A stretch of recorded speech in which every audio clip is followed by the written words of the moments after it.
Good morning friends, പ്രമോദാണ്. ഇന്നൊരു Sunday അല്ലേ, ഒരു പുതുമയൊക്കെ വേണ്ടേ? അപ്പോൾ ഒരു പുതിയ ശീലം തുടങ്ങി വെക്കാമെന്ന് വെച്ചു. എന്താണെന്ന് വെച്ചാൽ ഒരു നടത്തം. രാവിലെ എണീക്കുക, ഒന്ന് നടക്കാൻ പോവുക, പുതിയ പുതിയ കാഴ്ച കാണുക, നല്ല വെയിൽ കൊള്ളുക, അതൊക്കെ ഒരു രസമല്ലേ? ഇതിപ്പം തുടങ്ങിയല്ലോ കേട്ടോ, പണ്ടുണ്ടായിരുന്നു. ബട്ട് എവിടെ വെച്ചത് നിന്നുപോയി, വീണ്ടും റീസ്റ്റാർട്ട് ചെയ്യുന്നുള്ളൂ കേട്ടോ. നടത്തം തുടങ്ങുന്നതിന് മുമ്പ് ചെറിയ വാമപ്പൊക്കെ ചെയ്ത് അങ്ങനെ കുറേയൊക്കെ നടന്നു തുടങ്ങി.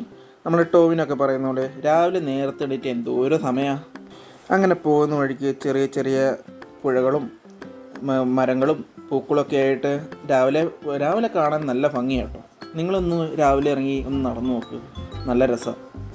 അങ്ങനെ നടത്തമൊക്കെ കഴിഞ്ഞ് തിരിച്ച് റൂമിലെത്തി. ഇന്ന് സൺഡേ ആയിട്ട് കുറച്ച് മീനൊക്കെ മേടിച്ച് കറി വെക്കാമെന്ന് വിചാരിച്ചു. അങ്ങനെ നേരെ മാർക്കറ്റിലേക്ക് പോയി. അങ്ങനെ മീനൊക്കെ വാങ്ങി തിരിച്ചു വന്നു. അപ്പോൾ നാട്ടിൽ പോയപ്പോൾ കുറച്ച് കുടംപുളിയൊക്കെ കൊണ്ടുവന്നിട്ടുണ്ടായിരുന്നു. അപ്പോൾ ഇന്ന് കുടംപുളിയിട്ടൊരു മീൻകറി വെക്കാമെന്ന് വെച്ചു. അങ്ങനെ മീനൊക്കെ വെട്ടി സെറ്റാക്കി. അതിനുശേഷം നമ്മൾ ഫുഡ് ഉണ്ടാക്കുന്ന പോലെ തന്നെ പ്രധാനമാണ് നമ്മൾ ഫുഡ് ഉണ്ടാക്കുന്ന സ്ഥലവും വൃത്തിയായി സൂക്ഷിക്കുക എന്നുള്ളത്. അപ്പോൾ ചെറിയ ക്ലീനിങ് ഒക്കെ ചെയ്തു. ക്ലീനിങ് ഒക്കെ കഴിഞ്ഞിട്ടാട്ടോ മീൻകറി വെക്കാൻ നോക്കിയത്. വൃത്തിയാക്കി വെക്കുമ്പോൾ എന്താ ഭംഗിയല്ലേ. അങ്ങനെ മീൻകറി വെക്കാനുള്ള കലാപരിപാടികളിലേക്ക് കയറി. വെട്ടിയ മീൻ കുറച്ച് വറുക്കാനും കുറച്ച് കറി വെക്കാനൊക്കെ എടുത്തിട്ടുണ്ട് കേട്ടോ. അങ്ങനെ എൻ്റെ ചെറിയൊരു അറിവ് വെച്ചിട്ടും പിന്നെ വീട്ടിൽ നിന്ന് അമ്മ പറഞ്ഞിട്ടുള്ള അറിവൊക്കെ വെച്ചിട്ട് ചെറിയൊരു മീൻ കറിയും 2 മീൻ വറുത്തതൊക്കെ ആയിട്ട് ഇന്ന് ഉച്ചയ്ക്കത്തെ ഊണ് സെറ്റാക്കിയിട്ടുണ്ട്.